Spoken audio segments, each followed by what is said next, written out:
Hello everyone, it's Shane Kanto, your Wasteland reviewer, and I'm here to review Dune Part 2, which is the follow-up to Denis Villeneuve's first part of his retelling of Frank Herbert's book, Dune, and this science fiction epic picks up where the last film left us off, with Paul Atreides and his mother Jessica, now with the Fremen, and as they try to build up a resistance against the Harkonnens and their control on Arrakis.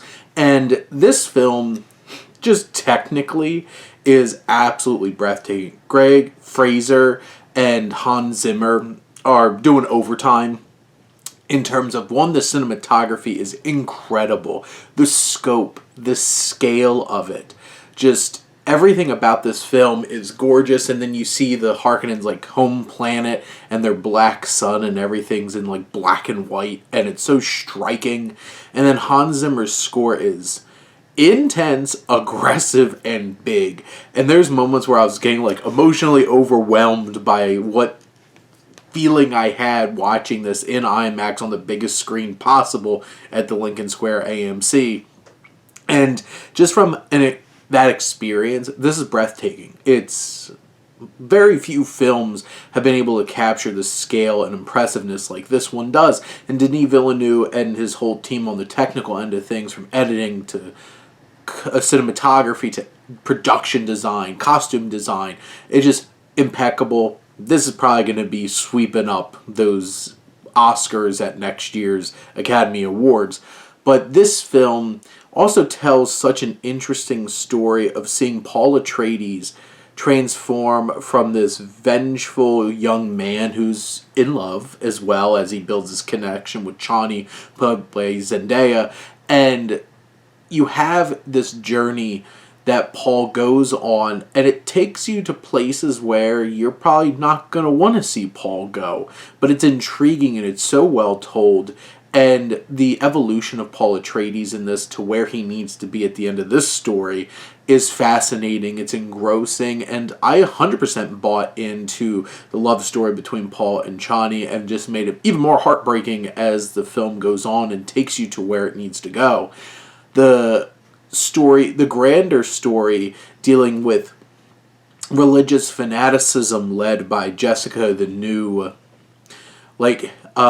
mother of Arrakis, of this religious fanaticism centered around Paul being the chosen one, the one who's meant to lead the Fremen and Arrakis back to paradise, and how they deal with faith and religion in such an interesting way.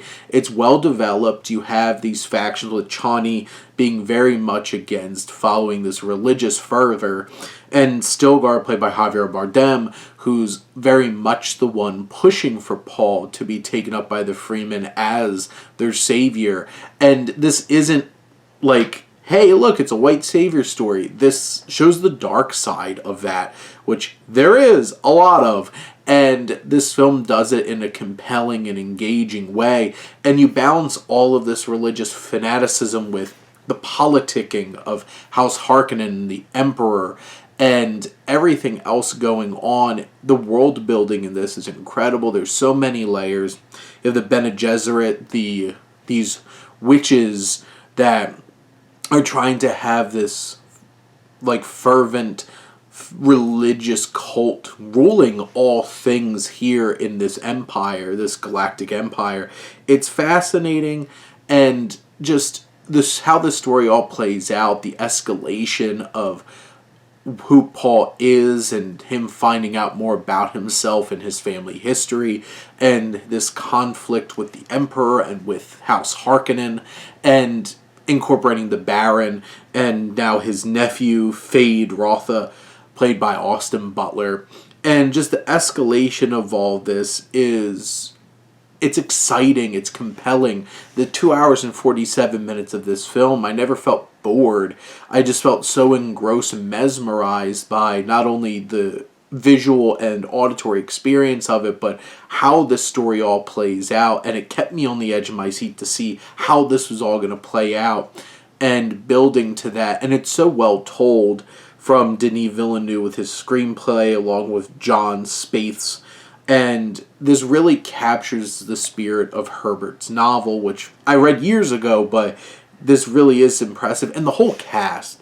Timothée Chalamet really impressed me, especially as his character evolves into a more intimidating presence, and he sold it. Zendaya is fantastic in this.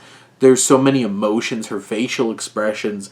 Rebecca Ferguson as Jessica as she evolves into this zealot is so fascinating. Javier Bardem and Josh Brolin both have some more fun moments with them, but they're these rugged men who are interesting reflections of each other. One, the Fremen with this religious perspective, and one, Gurney, who's this very loyal soldier who wants to support his duke. And Austin Butler just eats up being a complete psychopath in this and doing a Stellan Skarsgård voice impression, who's also still disgusting here. Florence Pugh, she does a lot of talking and narrating and stuff like that, and she does it well. I just don't know if Princess Irulan has a whole lot to do here. Christopher Walken as the Emperor, I think, does a really fine job. And Charlotte Rampling is so fantastic as this Reverend Mother of the Bene Gesserit. Stellan Skarsgård's still having fun, in his big bodysuit. But just from top to bottom, this cast is incredible.